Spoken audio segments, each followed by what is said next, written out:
I could steam fast. Grasp my arm, draws me up to and says, did you hear me, bitch? Oh yeah, I say yes sir, I heard you. And what word would a girl say? Okay, how old are you?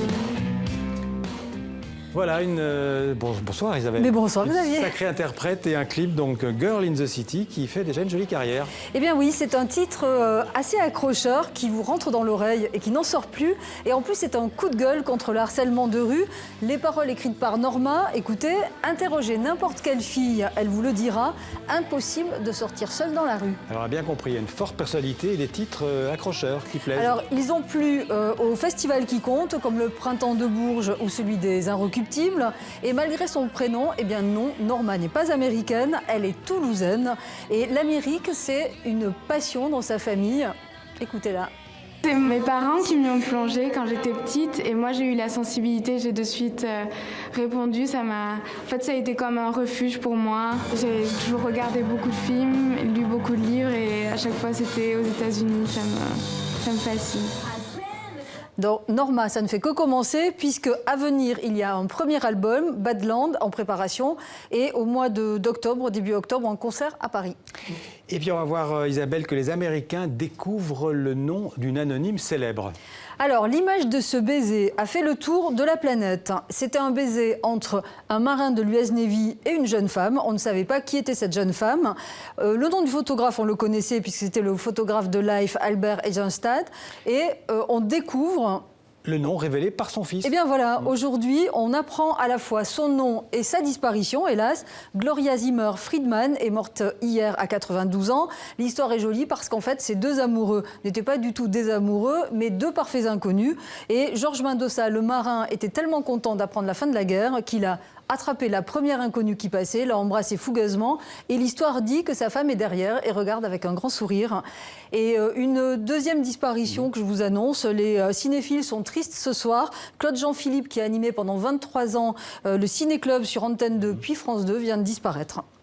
Alors on part à Vincennes, c'est près de Paris, pour l'Amérique, qui a un festival littéraire à Vincennes. Alors, à Vincennes, le festival America, qui adore la littérature contemporaine américaine. America invite toujours beaucoup d'auteurs très connus comme James Ellroy, Laura Kashish ou Don Winslow. Il y en a encore beaucoup à découvrir et aucun thème d'actualité ne lui échappe, avec encore plus d'acuité cette année.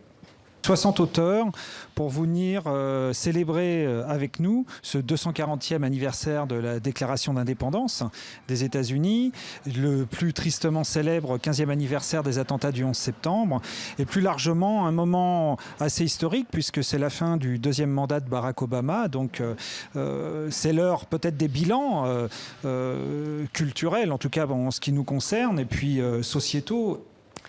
Alors Isabelle, la page culture part en Suisse pour une mystification littéraire. L'éditeur Flammarion sort un livre, vous allez en entendre parler puisque c'est la rentrée littéraire, Vivre près des tilleuls, signé Esther Montandon. Vous ne la connaissez pas, c'est normal, elle n'existe pas. L'auteur n'est autre que 18 jeunes auteurs d'une association des jeunes auteurs romans, autrement dit l'Ajar. Alors l'Ajar, est-ce que ça aurait quelque chose à voir avec Émile Ajar, Romain Gary? Eh bien, pas directement, mais évidemment, cette mystification les a inspirés, d'où le nom de l'acronyme qu'ils ont choisi. Et ils rêvent de connaître le même succès que Émile Ajar. Et nos collègues de la RTS les ont rencontrés. Je vous laisse découvrir. Le squelette du roman, peut-être les deux tiers ont été écrits en une nuit. Et ensuite, plusieurs fragments sont venus s'ajouter et il y a eu surtout beaucoup de phases de retravail. Non. Le quartier maître s'est mis à sointer comme un porc. Ils disent que c'est à cause qu'il a trop de pépins. Non, de... On a vraiment procédé par couches, un peu comme des couches de peinture, et puis aussi avec pas mal de ciseaux ou de tondeuses à gazon pour enlever énormément de choses.